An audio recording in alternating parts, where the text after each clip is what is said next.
স্বাগত জানাচ্ছি hour democracy অনুষ্ঠানে। আপনাদের সাথে আছি আমি এহসান জুয়েল। এই অনুষ্ঠানটিতে আমরা আমেরিকার সমসাময়িক রাজনৈতিক নানা বিষয় নিয়ে আলোচনা করলো। আজকের আলোচনাটি পুরোটাই সাজানো হয়েছে বাংলাদেশের রাজনৈতিক অর্থনৈতিক পরিস্থিতি নিয়ে।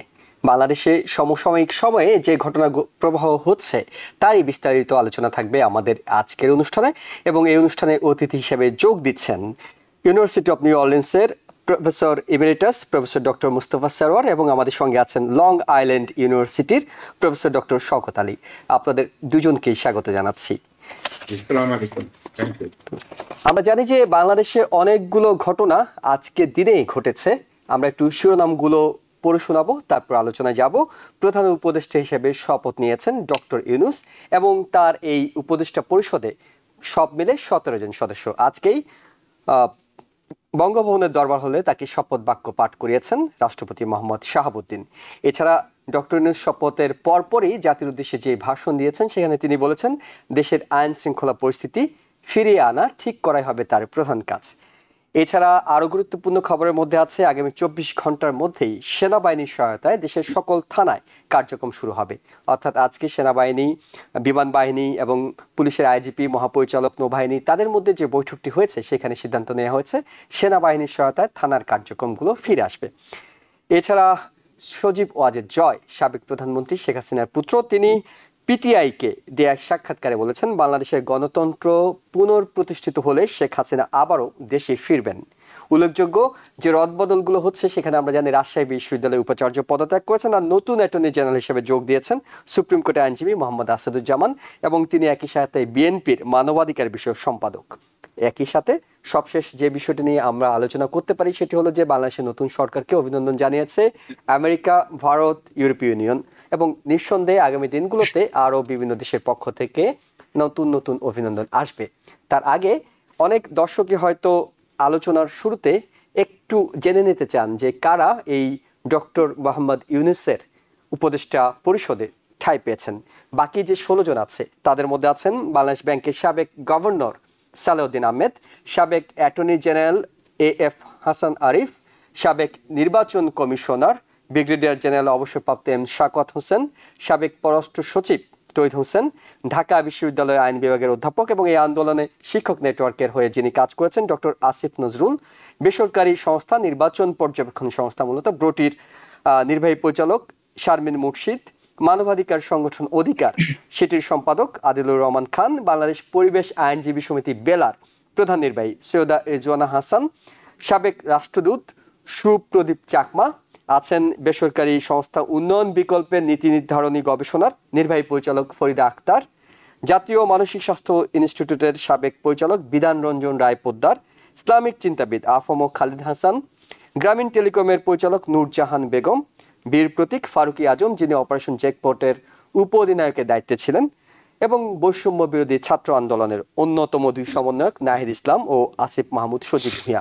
অর্থাৎ বিভিন্ন শ্রেণী পেশার মানুষদেরকে নিয়েই, বিভিন্ন প্রতিনিধিত্বকারী সংস্থা থেকে নিয়েই এই উপদেষ্টা পরিষদটি গঠন করা হয়েছে যারা অন্তর্বর্তীকালীন সরকার হিসেবে দায়িত্ব পালন করবেন। তবে এই আলোচনার শুরুতে আরেকটু জানিয়ে রাখি, সেটি হলো AFP তারা বলছে যে এই নতুন সরকারের সামনে 5টি চ্যালেঞ্জের কথা তারা বলছেন। 5টি চ্যালেঞ্জ কাজ করবে। এই 5টি চ্যালেঞ্জের শুরুতে তারা সেনাবাহিনীর কথা বলছেন। অর্থাৎ সেনাবাহিনী একটা চ্যালেঞ্জ হতে পারে, কারণ সেনাবাহিনী দীর্ঘমেয়াদে এর আগের বারগুলোতে দেখা গেছে সেনাবাহিনী কর্তৃত্ব দেওয়ার একটা চেষ্টা করে, নিয়ন্ত্রণ করার একটা চেষ্টা করে, যদিও এটি বেসরকারি লোকজনদেরকে নিয়েই এইটি হয়েছে এবং বৈষম্য বিরোধী ছাত্র আন্দোলনের চয়েজেই এই উপদেষ্টা পরিষদটা হয়েছে। তবে দীর্ঘমেয়াদে যদি থাকা হয় সেখানে এটি একটি চ্যালেঞ্জ হতে পারে। দ্বিতীয় যে বিষয়টি নিয়ে আলোচনা করা হচ্ছে সেটি হলো আইন শৃঙ্খলা। এই মুহূর্তে বাংলাদেশের সবচেয়ে বড় চ্যালেঞ্জ হয়ে দেখা দিতে পারে আইন শৃঙ্খলা নিয়ন্ত্রণ করা। অর্থাৎ আইন শৃঙ্খলা যে অরাজকতা তৈরি হয়েছে এটি খুবই গুরুত্বপূর্ণ। এটি ফিরে না আনা হলে যে সামনের দিনের যে অর্জনগুলো সবকিছু আসলে, অর্থাৎ যেটিকে দ্বিতীয় মুক্তিযুদ্ধ বলা হচ্ছে, সেটি ভয়ঙ্কর একটা বিপদের মধ্যে পড়তে পারে। অর্থনীতির কথা বলা হচ্ছে তৃতীয়ত, কারণ অর্থনীতি যখন 2009 সালে বাংলাদেশের গড় বার্ষিক আয় ছিল 6%-এর বেশি, এরপরে 2021 সালে কিন্তু মাথাপিছু আয় ভারতকেও ছাড়িয়ে গেছে। কিন্তু বাংলাদেশের যেহেতু মূল আয়ের $5,500 কোটি উপর রপ্তানি হয় এবং সেখানে 85% আসে পোশাক রপ্তানি খাত থেকে। তাই এটিও কিন্তু হুমকির মুখে পড়েছে। অনেকেই বাইং খাতটা, যারা বায়ার আছে বিদেশি, তারা অনেকেই কিন্তু তাদের অর্ডারগুলো অন্য দেশে নিয়ে গেছেন। এবং 4 নম্বরে যেটিকে গুরুত্বপূর্ণ বলা হচ্ছে সেটা হলো নির্বাচন। কারণ একটা গণতান্ত্রিক নির্বাচন না হওয়ার কারণেই কিন্তু এই জনক্ষোভ, এই জনতার আন্দোলন, ছাত্রদের আন্দোলনে জনতার এই সব মহলের জনতা মিলেই কিন্তু তারা সমর্থন করেছে। তাই একটা সুষ্ঠু নির্বাচন দেয়া 4 নম্বর চ্যালেঞ্জ। এবং 5 নম্বরে যে বিষয়টি হচ্ছে ন্যায় বিচার প্রতিষ্ঠা করা। এটি এএফপির একটি বিশ্লেষণ যেটি তারা আজকে করেছে, সেটি জানিয়ে আমরা আলোচনা শুরু করব। আমরা শুরুতে যে বিষয়টি জানতে চাই প্রফেসর ডক্টর মোস্তফা সরওয়ার আপনার কাছে, সেটি হলো এই যে অন্তর্বর্তীকালীন সরকার হলো 17 সদস্যের, ডক্টর মোহাম্মদ ইউনূসের নেতৃত্বে, যিনি শান্তিতে নোবেল বিজয়ী, জাতীয় এবং আন্তর্জাতিকভাবে গ্রহণযোগ্য একজন ব্যক্তি, কেমন হলো এই উপদেষ্টা পরিষদটা? শুধুমাত্র ডক্টর ইউনূসকে দিয়ে নয়, পুরো উপদেষ্টা পরিষদটা কেমন হলো সেটি আপনার কাছে জানতে চাই। হ্যাঁ, আমার প্রথমেই হলো যে উপদেষ্টা পরিষদ যেটা হয়েছে সেটা আমি মনে করি হাইলি প্রফেশনাল। হ্যাঁ, যারা এবং এদের মধ্যে আমি কয়েকজনকে চিনি, জেনারেল শাখাওয়াত হোসেন, তৌহিদ হোসেন এন্ড সালাউদ্দিন আহমেদ।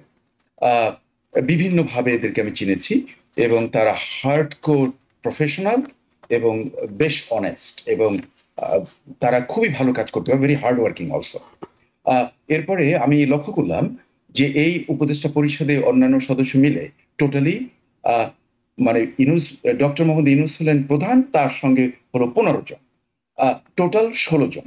এই 16 জনের মধ্যে এই বয়সের যে পার্থক্যটা, এটা একটা সত্যি একটা মানে মানে খুবই মানে দৃষ্টি আকর্ষণ করে। 25 বছর থেকে 84 বছর, প্রায় 60 ইয়ার্স এর একটা এক্সপ্যানশন। তার মানে almost 3 generations is there in that cabinet. কাজে এটা আমি জানি না পৃথিবীর কোথাও এরকম কখনো ছিল কিনা। আবার মনে হলো ডক্টর ইউনূস আর একটা রেকর্ড ভঙ্গ করে ফেললেন, তার যে এই যে উপদেষ্টা পরিষদ। আচ্ছা, আরো আমি লক্ষ্য করলাম যেখানে 4 জন মহিলা রয়েছেন, একজন হিন্দু, একজন চাকমা, এবং তার মধ্যে মানে দ্যাট ইজ এ ব্যালেন্স। তবে আমার মনে হয় একটু মেয়েদের নাম্বার বেশি থাকলে ভালো হতো, কারণ মেয়েদের যে জনসংখ্যা তাতে 16-র মধ্যে 8 থাকার হলে ভালো হতো, কিন্তু এখানে 4 জন। যাই হোক, আর ওদিকে এখানে আরেকটা খুবই অদ্ভুত ব্যাপার যে এখানে খালিদ হোসেন নামে এক ভদ্রলোক আছেন, হ্যাঁ, যিনি হলেন হেফাজতে ইসলামের সঙ্গে কানেক্টেড, এবং এবং উনি কিন্তু খুবই স্কলার। মানে হি ইজ নট অনলি যে মানে মাদ্রাসা রাজনৈতিক ব্যক্তিত্ব নয়, ইসলামী স্কলার হিসেবেও তিনি রেগুলার ইউনিভার্সিটিতেও আছেন। কিন্তু যদিও হেফাজতে ইসলামকে অরাজনৈতিক আমরা বলি, কিন্তু এটা সুডো রাজনৈতিক। তার কারণ খেয়াল আছে, শাপলা চত্বরে তাদের বিরাট আন্দোলন এবং আন্দোলনের দাবিগুলো। কাজেই এটা হচ্ছে কি একটা ওই বাম মোর্চা, বামপন্থী দলের যে মোর্চা টাইপের, এটা একটা মোর্চা। হ্যাঁ, এবং এটা জামাত ইসলামের কাছ থেকে একটু তাদের পার্থক্য রয়েছে। কিন্তু সবচেয়ে আশ্চর্য আমি হলাম যে হাসিনার সময় কিন্তু হেফাজতে ইসলাম অনেক সুযোগ পেয়েছে। আবার ডক্টর ইউনূসের যে ক্যাবিনেট, তার মধ্যে আমি দেখলাম যে হেফাজতে ইসলামের এই ভদ্রলোক আছেন, কিন্তু ওনাদের বাড়ি আবার কাছাকাছি। হ্যাঁ, প্রায় ধরুন মানে হাটহাজারী হলো চট্টগ্রামের, মানে চট্টগ্রাম শহরের উত্তরে, আর একটু দক্ষিণে হলো ওই সাতকানিয়া এন্ড দ্য ডাউন দেয়ার, এবং চট্টগ্রামের 5 জন আছেন, মানে পুরো উপদেষ্টা পরিষদে চট্টগ্রামের সব মিলে 5 জন আছেন। হ্যাঁ, সেটাও আমি লক্ষ্য করেছি। আচ্ছা, আমার যেন মনে হয় যে it's a very well balanced one. একটু যদি মহিলার সংখ্যা থাকতো তাহলে একটু একটু আমার যেন মনে হয় আর একটু ভালো হতো। কিন্তু overall everyone in that cabinet is very efficient, এবং তাদের কিন্তু অনেস্টি এবং ইন্টিগ্রিটি সম্পর্কে বাংলাদেশের সাধারণ স্ট্যান্ডার্ডের চেয়ে তারা অনেক উচ্চতর। অর্থাৎ গ্রহণযোগ্যতা পেয়েছে আপনার কাছে, এটি গ্রহণযোগ্যতা পেয়েছে এই উপদেষ্টা পরিষদটি। হ্যাঁ, এটা গ্রহণযোগ্যতা পেতে হবে, কারণ ইট ইজ সো মাচ মানে মানে প্রত্যেকটা লোকের যে আপনি যদি লক্ষ্য করেন, তারা শুধু যে অভিজ্ঞ তাই নয়, সৎ মানুষ হিসেবেও তাদের কিন্তু সুনাম রয়েছে। জি, আমরা একটু প্রফেসর ডক্টর শওকত আলী আপনার কাছে শুনবো। সেটি হলো যে আমরা বিগত বেশ কিছু বছর ধরেই দেখেছি ডক্টর ইউনূসকে আসলে আদালতে দৌড়াদৌড়ি করতে। তিনি হয়তো আবারও আদালতে যাওয়ার এই কথা, কিংবা তার সাজা বিষয়গুলো আছে আলোচনায়।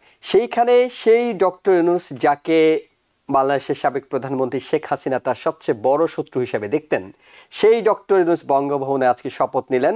সেই ডক্টর ইউনূস আগামীতে দেশে নেতৃত্ব দেবেন। দেশের যে রাজনৈতিক সংস্কারের কথা বলা হচ্ছে, প্রশাসনিক সংস্কারের কথা বলা হচ্ছে, সেটা তিনি দিচ্ছেন। অন্যদিকে যিনি তাকে সবচেয়ে বড় শত্রু ভাবতেন, তিনি তার কোথায় থাকবেন সেই জায়গায় ঠিক করা যাচ্ছে না। এটা কি এক ধরনের মধুর প্রতিশোধ কিনা আপনার কাছে? জি, এটা খুব সিরিয়াস বিষয়। বিষয়টা তো স্পিরিচুয়াল। আপনি যা বললেন, জিজ্ঞেস করলেন, এটা তো একান্তই আল্লাহর ইচ্ছা। তো আজকে যে বাহাদুর আছে, রাজা, মহারাজ, রাজাধিরাজ, কালকে তিনি পথের ফকিরও হতে পারেন। যে কথাটা আপনি বললেন যে তার কোনো থাকার জায়গা নেই, দেখেন উনি ছিলেন স্বৈরাচারী ডিক্টেটর, এবং তিনি কখনোই চিন্তা করেননি যে তাকে ক্ষমতাচ্যুত হবে। আপনি সারা দুনিয়ার ডেমোক্রেটিক আন্দোলনের ভিতরে আপনি দেখবেন আমাদের উপমহাদেশ সবসময় স্ট্রাগল হয়, পাকিস্তান হয়, ইন্ডিয়াতে কম হয়, এটা অনেক ওয়েল ফাউন্ডেড ডেমোক্রেটিক কান্ট্রি। কিন্তু বাংলাদেশের ব্যাপারে এই তার আমলে 15 বছরে যে ধরনের অনাচার অত্যাচার, যার কোনো প্রয়োজনই ছিল না, সাধারণ মানুষ মানে যে কখনো তার থ্রেটও হতে পারে না জীবনে, তাকেও ছাড়া হয়নি। আজকে কি জবাব দেবেন? 30টে শিশুর কথা এ পর্যন্ত আসছে, বাপের কোলে ইন্তেকাল করেছেন। জয়েল ভাই, আপনারা এই জিনিসগুলোর জন্য বলবেন না, কোনো আলোচনাই। স্বৈরাচার সে নিপাত যাবে। একেবারে ছোটবেলা থেকে ডক্টর সরোয়ারকে জানেন, আমার বাড়ি যশোর, ওনারও পটুয়াখালী। এই এলাকা কিন্তু আমরা সারা জীবন ওই পাকিস্তান আমলে আমরা বেশি বামপন্থী রাজনীতি করে আসছি। আমাদের শিক্ষা থেকে কিন্তু ওখান থেকেই শুরু হয়েছিল। It's a very good learning experience, যে আমার অন্তত উপকার করেছে। এই জন্য মানুষের পর অনাচার করতে নেই, এটাই democracy. Because people sneeze. Because not everyone washes their hands. Because kids touch a lot of things. Set a date to get your COVID shot and RSV if eligible. Because if you're wondering, should I get my COVID shot?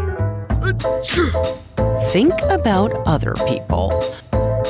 Learn more at nj.gov/health/vaccines. এই কথাগুলো আপনি কখনো শুনবেন না কোন dictator বা রাজা বা বাদশাহ, মহারাজ, আরব আমিরাত, এই যে মোনাফিক যে সমস্ত বাদশাহ আছে, এখানে কিন্তু এই যে কথাগুলো বললাম এটা শুনতাম না। আমরা যুক্তরাষ্ট্রে বসে দেখেন এত সুন্দরভাবে আলোচনা করছি। এমনকি হাসিনার আমলে বাংলাদেশেও এই আলোচনা করা সম্ভব হতো না, যদিও পরবর্তীকালে একটু হতো। প্রত্যেকের, আমি নিজে 15 বছর দেশে যাইনি, আমি কার কথা বলবো? কারণ আমি এই সরকারের অর্থনৈতিক যে ব্যভিচার, তারপরে আপনার এই হিউম্যান রাইটস ভায়োলেশন এবং অর্থনৈতিক পাচার, যে কথাটা আমি বহুবার বলেছি, এই আমি কয়েকদিন আগেও বলেছি আপনার টাইমস স্কোয়ারে, তারপরে নিউ ইয়র্কের ডাইভার্সিটি প্লাজে, যে 200 বছরে যা ব্রিটিশ করতে পারেনি, 25 বছরে পাকিস্তান যা পারেনি, স্বৈরাচারী হাসিনা তা 15 বছরে করবে।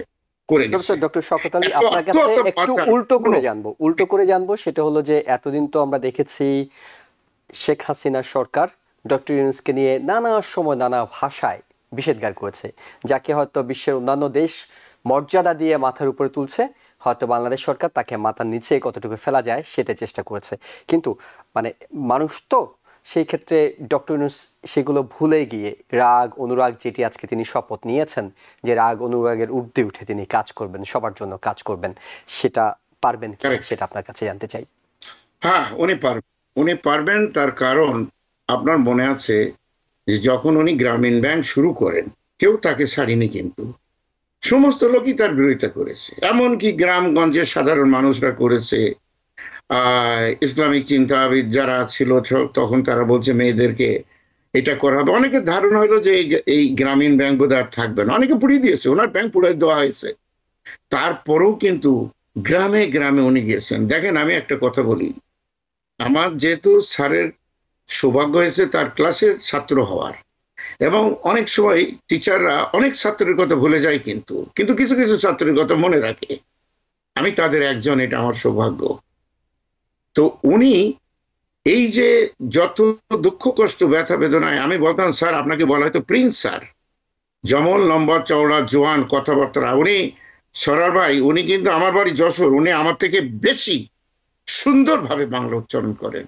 এবং আমি এই কথাও বলি, সারা দুনিয়ায় ইংরেজিতে যত চিঠি লেখা হয় ওটাতে লেখেন তিনি মোহাম্মদ ইউনুস। কোনো দিন আপনি ইংলিশে স্বাক্ষর পাবেন না, এবং ওনার স্টাইলটা মোহাম্মদ ইউনুস। আমি কয় কি স্যার এই চিঠি আমাকে দেখাচ্ছেন, প্রেসিডেন্টকে লিখছেন, এটা করে মোহাম্মদ ইউনুস কয় মোহাম্মদ। সো উনি এর ভিতরে যদি করতেন, তো যে কথা বলছিলাম যে আপনি সব ছেড়ে দিয়ে চলে আসলেন, সবকিছু ছেড়ে দিয়ে, স্যার এই কি সুন্দর চুল ছিল, তোমার তো সবই মনে আছে, প্রিন্সের মতো। আর সবকিছু বাদ দিয়ে তিনি গ্রামে গেলেন। এটা যে কত বড় চ্যালেঞ্জ, সরল ভাই পারিনি, আমি পারিনি, আমরা কেউ পারিনি, উনি করেছেন। ওনার বিরুদ্ধে কথা বলতে হলে তাকে 14 বার ঠিক, বিশেষ করে যারা তথাকথিত বুদ্ধিজীবী with a PhD with a lot of writings, nonsense. ওনার যে স্যাক্রিফাইস, প্রথম চোটেই যে স্যাক্রিফাইস, এইটাকে আপনি কখনো কেউ ম্যাচ করতে পারবেন না। আমি ওনার সাথে কমপক্ষে 30-35 মিটিং গেছি। তো প্রফেসর ডক্টর শওকত তো আলী, এই যে কথাটা, না আমি 1 মিনিটই শেষ করি। তো উনি জীবনের এই পর্যায়ে আমার মনে হয় না যে কারোর প্রতি কোনো বিদ্বেষ উনি রাখবেন। দেখেন, উনি শেখ হাসিনা থাকার সময় কোর্টে গেছেন, 6 তলা বিল্ডিং এ উনি হেঁটেছে, হাঁপিয়ে গেছেন। 6 তলা বিল্ডিং এ, এক্সকিউজ মি, ওই সময় ইলেকট্রিসিটি নেই, পানি নেই, কিচ্ছু নেই। কাঠ গড়ায় দাঁড়িয়ে যে কথাগুলো বলছে, এটা মানবতার ইতিহাসে একটা উজ্জ্বল দৃষ্টান্ত হয়ে গেছে। কোনো রাগ নাই। উনি খালি বাইরে এসে বলেছেন যে একজন আসামিকে বিচার হয়নি, তাকে কেন খাঁচার ভিতরে রাখা। এবং সেই সময় যখন লোকে জিজ্ঞেস করছে, সাংবাদিকরা, যে আপনি কি মনে করেন কার বিরুদ্ধে দোষ, কি করে, তো উনি বলেছেন এটা আপনারাই নির্ধারণ করে, আমি কিচ্ছু বলবো। দেখছেন, তখন যদি উনি অনেক ভালো করবেন। জীবনের সব পরীক্ষাতেই সাফল্যের সাথে পাশ করেছেন, জীবনের সব পরীক্ষাতে এখন পর্যন্ত। তবে তার জন্য সামনের সময়টা অগ্নি পরীক্ষা, যে পরীক্ষায় সবার চোখ থাকবে ওনার দিকে। অর্থাৎ উনি কি করছেন, কি বলছেন, কতটা দেশপ্রেমের সাথে কাজ করছেন, সবকিছুই মানুষের নজরে থাকবে। কারণ 18 কোটি মানুষের ভাগ্য কিন্তু ওনার এই কাজের সাথে জড়িত। আমরা একটু প্রফেসর ডক্টর মোস্তফা সরওয়ার আপনার কাছে যাব। সেটি হলো, ডক্টর ইউনূস দায়িত্ব নিয়েছেন, কঠিন সময় দায়িত্ব নিয়েছেন, ছাত্ররা তাকে আহ্বান জানিয়েছেন, তিনি বলেছেন ছাত্রদের এত ত্যাগের পর আমি পিছপা হতে পারি না, আমি এই দায়িত্ব নেওয়ার জন্য সম্মত হয়েছি। যদিও আমরা দেখেছি 111-এর সময় উনি সম্মত হননি তখনকার রাজনীতিক। এই মুহূর্তে তার মূল চ্যালেঞ্জটা কি হবে বলে আপনি মনে করেন? কিভাবে তিনি দেশকে এগিয়ে নিয়ে যেতে পারেন? আমি মানে একটা ফ্রেজ ব্যবহার করব, ডক্টর মোহাম্মদ ইউনূস কিন্তু অনেক জিনিসে খুবই সার্থক হয়েছেন, যেটা আমার সহ অ্যানালিস্ট বলছেন। আমি তার সঙ্গে অ্যাবসলিউটলি একমত। কিন্তু বর্তমানের যে পরিস্থিতিটা, এটাকে আমি বলবো প্যান্ডোরাস বক্স। কেন বলছি? কারণ আপনি যে জিনিসগুলোকে দেখিয়েছিলেন, হ্যাঁ, আমি তার সঙ্গে আরো একটাকে অ্যাড করব। বর্তমানে ভঙ্গুর অর্থনীতি এই কয়দিনে কিন্তু খুব নষ্ট হয়েছে। এবং আরো ব্যাপারটা কি, যে হাসিনা গভর্নমেন্ট যে ওভার লোন করেছিল, হ্যাঁ, এবং বন্ড ইস্যু করে টাকা ছাপিয়েছে, এটা অর্থনীতিবিদ আরো ভালো জানবেন। তাতে কিন্তু আমাদের অর্থনীতির যে ফান্ডামেন্টালটা দুর্বল করে দিয়ে গিয়েছেন। তার মধ্যে আবার এই আন্দোলনের মধ্যে যে হয়ে গেল, তাতে আমাদের অর্থনীতির ভঙ্গুর অবস্থা। আর একটা ব্যাপার, আইন শৃঙ্খলার অবনতিটা মারাত্মক হয়েছে। যে কোনো বড় আন্দোলন, যে কোনো ট্রানজিশনে এটা হয়, সেটাই আমরা পেয়েছি। আবার সেনাবাহিনী রয়েছে একদিকে, সেটাও চিন্তা করতে হবে যে হোয়াট সেনাবাহিনী ইন্টেন্ডস টু ডু, তাদের ইচ্ছা কি। তারপরে ন্যায় বিচার করতে হবে, যে এই যে এত বড় জেনোসাইড হয়ে গেল, তার যে বিচার, সেটা তো করতে হবে, তার তো ন্যায় বিচার থাকবে না। এবং সেজন্য যে আমাদের যে সুপ্রিম কোর্ট এবং এমনি যে মানে অ্যাপিলেট ডিভিশন এবং কোর্টের আমূল পরিবর্তন আনতে হবে। কারণ এখানে তো সমস্ত যে জাজগুলো রয়েছে, তাদেরকে আপনি বলতে পারেন ধান্দাবাজ টাইপের লোক, একটু নিচু পর্যায়ের লোকজন, এগুলোকে তো ছাঁটাই করে এবং এটাকে স্ট্রাকচার চেঞ্জ করতে হবে। তারপরে রয়েছে নির্বাচনটা একটা ফেয়ার নির্বাচন সামনে আনতে হবে। এগুলো একটা বিশাল মানে মানে মানে কি বলবো আমি, যে হিমালয়ের চেয়ে যদি কোনো উঁচু পাহাড় থাকতো, তাতে উইদাউট এনি হেল্প একার জন্য ওঠার যে চ্যালেঞ্জ, তার চেয়েও বেশি চ্যালেঞ্জ ওনার সামনে রয়েছে। এখন এই চ্যালেঞ্জের জন্য আমি কতগুলো চিন্তা করেছি। যেমন ধরুন, ওনাকে যদি 3 থেকে 6 মাস দেওয়া হয়, যেমন ধরুন যে এটা আপনি লক্ষ্য করবেন যে বিএনপির নেতা তারেক জিয়া কিন্তু ওনাকে 3 মাসের মধ্যে মানে নির্বাচন করার বলেছেন, অর্থাৎ যেটা কেয়ারটেকার সরকারকে দিতে হতো সেটাই একটা ওনাকে বলছেন। হ্যাঁ, এবং এই নির্বাচন যদি উনি দেন, হ্যাঁ, এবং তাতে কিন্তু কোনো রিফর্মস উনি করতে পারবেন না। 3 মাসের মধ্যে কোনো রিফর্মস হবে হয় না। এবং আমরা জানি যে এই নির্বাচনে বর্তমানে আওয়ামী লীগের যে পরিস্থিতি, তাতে বিএনপির ভূমিধস হবে, বিজয় হবে, এবং তাহলে তারা পাওয়ারে চলে আসবে। যদি তাই হয়, তাহলে আমরা আবার স্কোয়ার ওয়ান। লক্ষ্য করে দেখুন, রিপিটেশনস হয়তো আবার 21, বর্তমানে যেমন ধরেন 1975 থেকে 1996, 21 বছর পরে আওয়ামী লীগ আবার পাওয়ারে আসছে, ক্ষমতা বঙ্গবন্ধুর মৃত্যুর পর। কাজে এখানে দেখতে হবে যে হয়তো আবার 21-30 বছর পরে হয়তো আওয়ামী লীগ, অথবা 15 বছর পরে সে আবার রিকুপ করতে পারবে হয়তোবা। কারণ এটারও কিন্তু এরকম কিন্তু একটা মানে আমাদের বিশ্বাস করতে হবে যে দুটো দলই কিন্তু গ্রাউন্ড লেভেলে দারুণ স্ট্রং পার্টি। মানে there is a swing voters, কিন্তু আমার মনে হয় অ্যাপ্রক্সিমেটলি মানে হার্ডকোর এবং মানে যারা পেরিফেরিতে আছে, তা নিয়ে দুটোরই প্রায় 30% মতন আমরা যে আগের যেগুলো জরিপ দেখেছি, আর বাকিরা হলো সুইং। এটার একটা হতে পারে, তাহলে square one. 2 number, what is the second choice? এই প্যান্ডোরাস বক্সের সেকেন্ড চয়েস, পুরনো বৃত্তের পুনঃপ্রকাশ, মানে আগেরটাই হবে।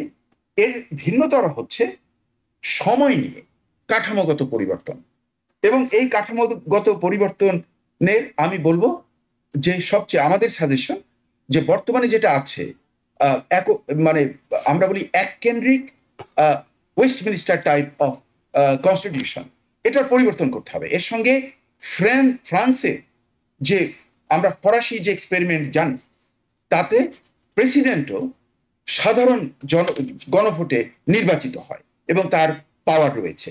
পাওয়ারটা দুদিকে বিভক্ত, একটা হলো cabinet under the prime minister, আর আরেকটা হলো প্রেসিডেন্টের পাওয়ার।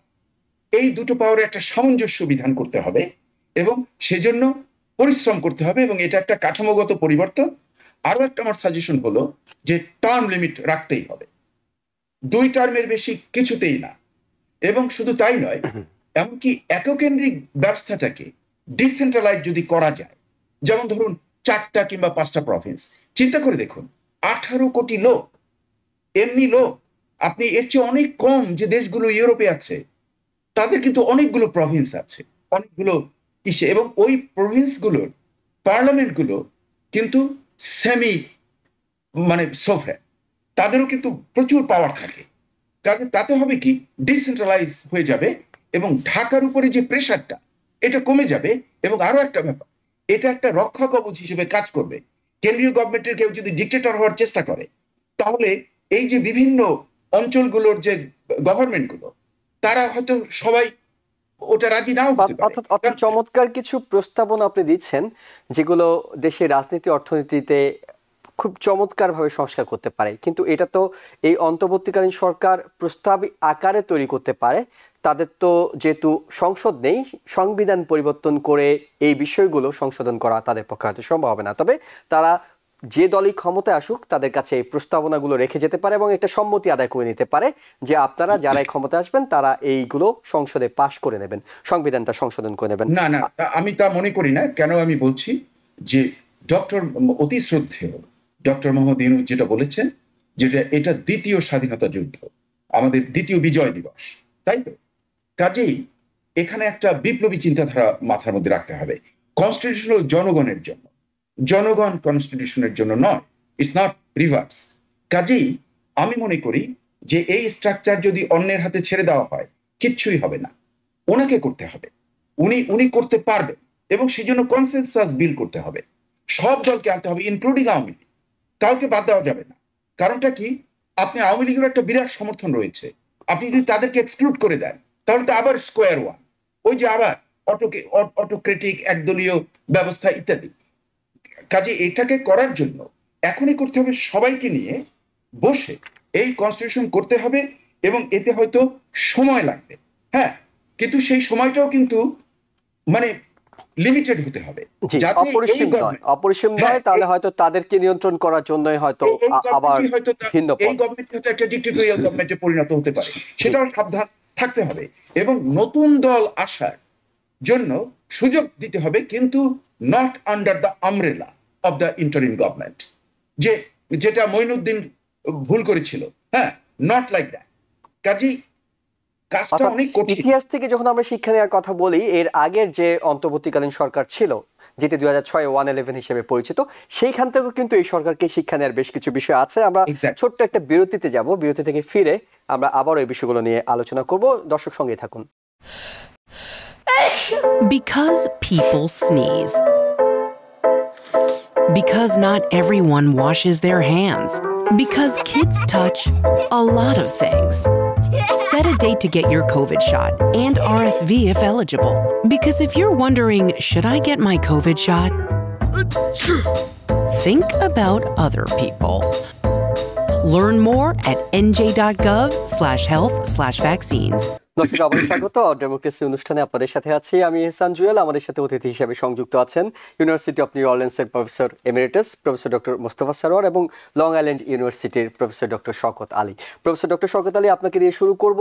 প্রফেসর ডক্টর মোস্তফা সরোয়ার বেশ কিছু প্রস্তাবনার কথা বলছিলেন এবং তিনি এই সরকারের মেয়াদ বিষয়ে তার মতামত জানাচ্ছিলেন।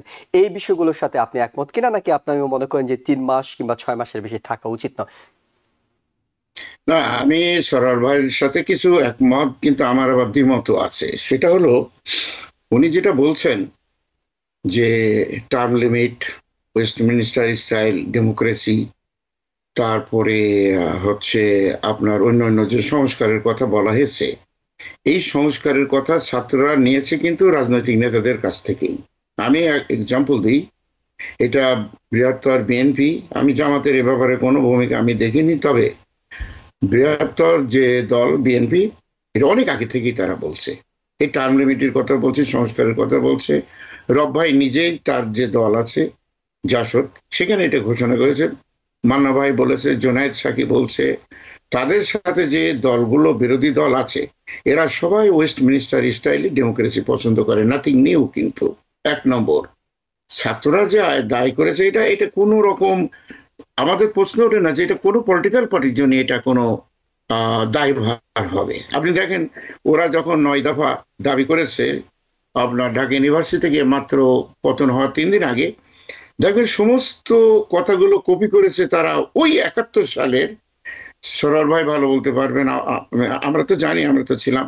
তো সেই যে শহীদ মিনারে দাঁড়িয়ে রব ভাই, শাহজাহান সিরাজ, আব্দুল কুদ্দুস মাখন, নূর আলম সিদ্দিকী ভাই যে কথাগুলো বলেছে, আপনি যদি পড়েন বা ইতিহাসটা জানেন, এক্সাক্ট কপি সেটাই বলা হয়েছে। ট্যাক্স দিও না, এটা করো না, সেটা পাকিস্তানের বিরুদ্ধে ওরা এখন এই কথা বলেছে। ছাত্ররা বলতে পারে, তাদের অধিকার আছে। আমি নিজে বহু ছাত্র সংসদ রাজনীতি করে আসছি, ইলেকশন করেছি।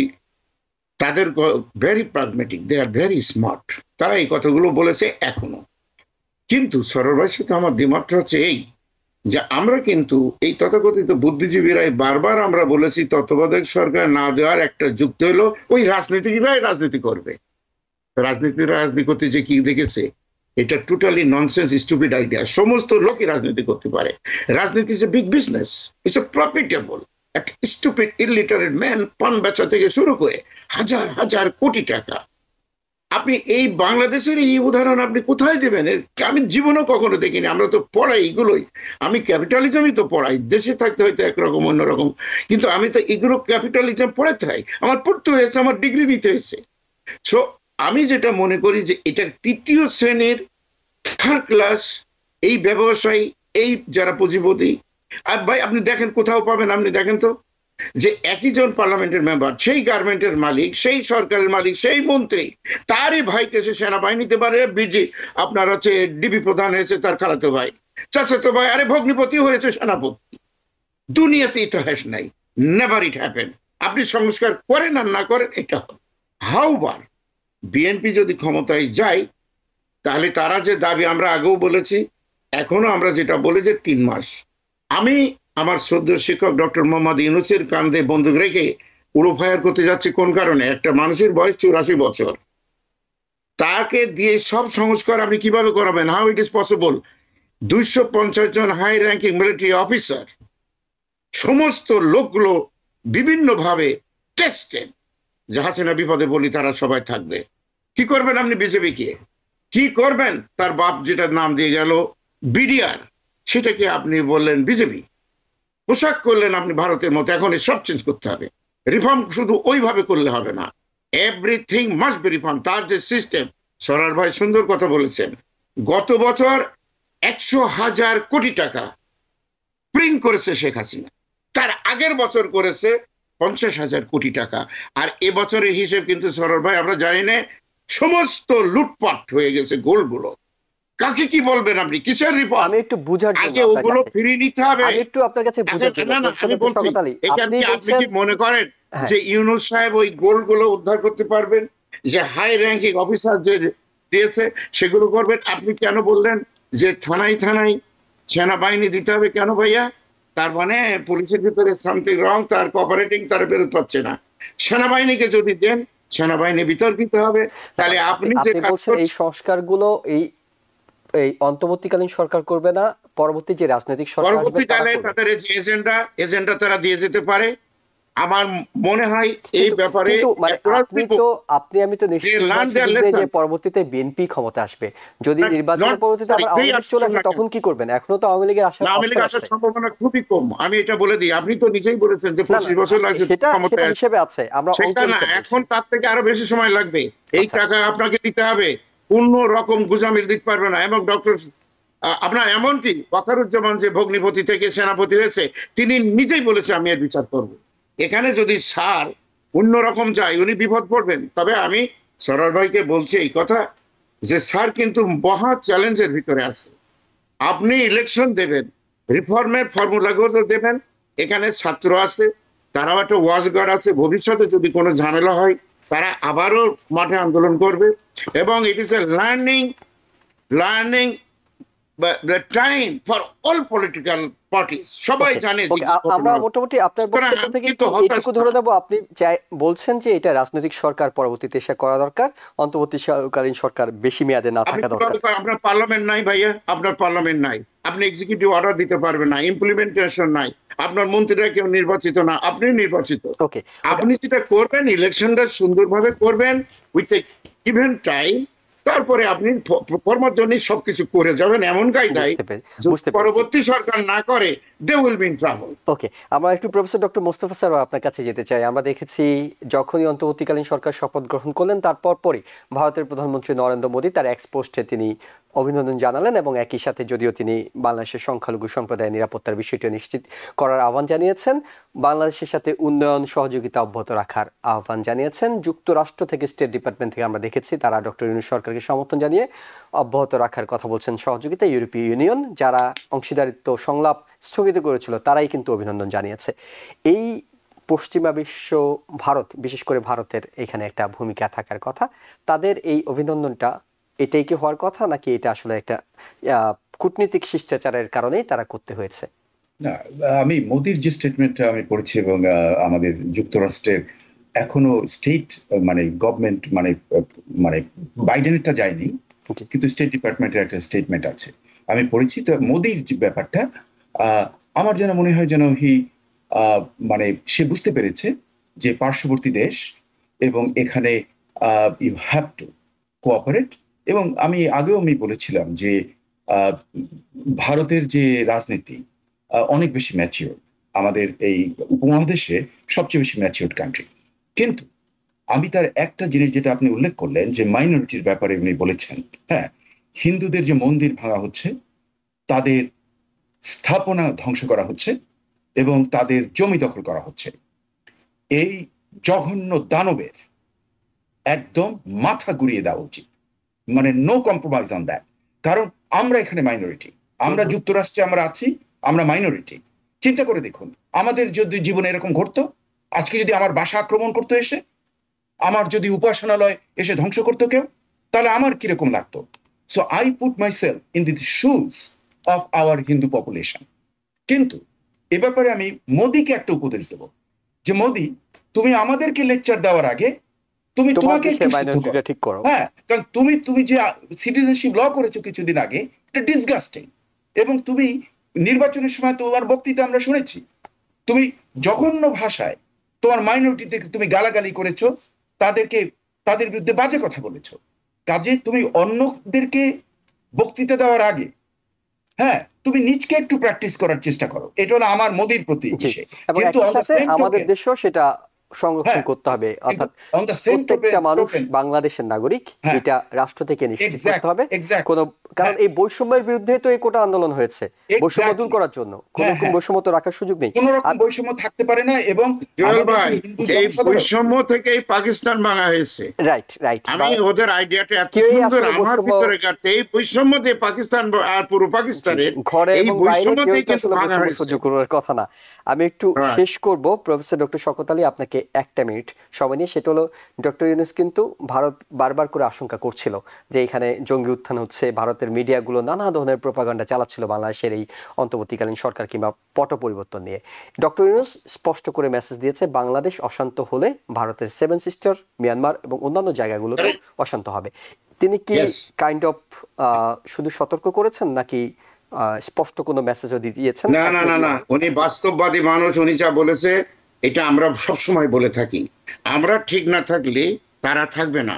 এখনো যদি ভারত মনে করে যে বাংলাদেশের ভিতরে কোনো রকম সৈন্য, বা 71 সালে আমার একটু ভূমিকা ছিল, কত বাহাদুর আমরা দেখছি, কারা কি ঘটেছে কে হচ্ছে, এইসব অনেক কিচ্ছা, সরহদ উদ্ধারে কি হলো, কেন এটা হলো, অনেক পুরনো ইতিহাস। তবে এটা ঠিক যেটা সরোর ভাই বলছেন, জমি দখল করছে, জমি দখল করে তো আছি না। বেনজিরির যে বাড়ির পাশে গোপালগঞ্জে লক্ষ লাচা, সরোর ভাই আপনি বলেন তো, আমি কিন্তু গ্রামের ছেলে, আমার জমি আছে, এখনো জমি আছে।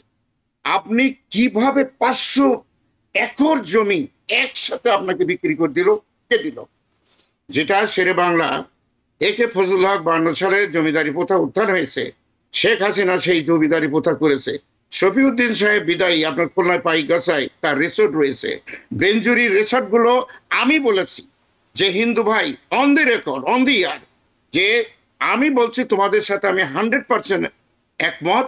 তোমরা হিন্দু জমি যে তোমরা দুঃখ করেছো, সম্পূর্ণ জমি দখল করার অধিকার আছে, তাদের জমি দখল। আমি আরো বলেছি রিসোর্ট প্রত্যেকের আছে। আরে সালমান থেকে শুরু করে সরোর ভাই, আমাদের বুদ্ধিগুলো ব্যবহার করতে হবে। আমরা কারোর পক্ষে যে কোনো কথা বলবো না, প্রত্যেকের রিসোর্ট রয়েছে। আমি বলেছি একজন ইকোনমিস্ট হিসেবে যে তুমি 14 লক্ষ টন খাদ্য আমদানি করো, তোমার এই রিসোর্ট ভেঙে যদি সেখানে তৈরি করা হয় ফল মূল মাছ চাষ, 1 লক্ষ টন খাদ্য সেখান থেকে আসবা। তালুকদার পেয়েছো, ওই জমি সব দখল করে ছাড়বো। এখন মনে করেন আমার স্যারকে কি বলবো, স্যার এই জমি দখল করতে হবে, আমি করে নিলাম, আপনি ঠেকান? এটা হবে না। উনি প্রফর্মা দিয়ে যাবে, নির্ণয় করবেন জাস্ট লাইক এ ডক্টর। কিন্তু ওষুধটা কোথা থেকে আসবে, কে কিনবে, কোন ফার্মেসি থেকে আসবে, এটা রাজনৈতিক মহলকে আপনাকে ছেড়ে দিতে হবে। আরো একটা কথা আমি বলি, আমি তো সব রকম অ্যানালিসিস করতে হয়। উপমহাদেশের রাজনীতি বা বিশ্বের রাজনীতিতে এত বড় স্যাক্রিফাইস একমাত্র বিএনপি করেছে, কোন দল করেনি। এখন সেই দলকে যদি আপনি বলেন যে আপনি 3 থেকে 6 বছর রাখেন, ডাল মে কুছ কালা হয়। আমার স্যার অলরেডি 84 বছর বয়স, তার কষ্ট হোক, তার জীবন এটা সংকটময় পরিস্থিতি, আমি কিন্তু এটা সাপোর্ট করবো না, নেভার। আমি এর অপোজিট বলবো যে স্যার সম্মান নিয়ে আপনি একটা ইলেকশন দিয়ে স্যার চলে যান।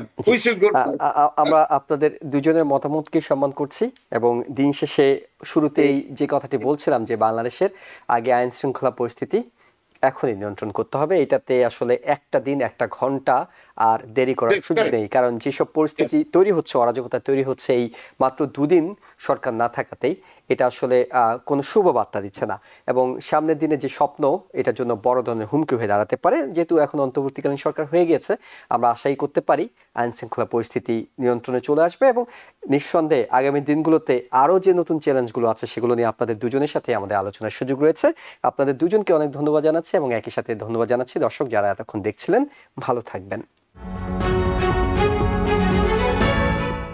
টিভিএন 24 টেলিভিশন দেখতে আজই কল করুন 7187776556। লগ ইন করুন www.totalcablebd.com।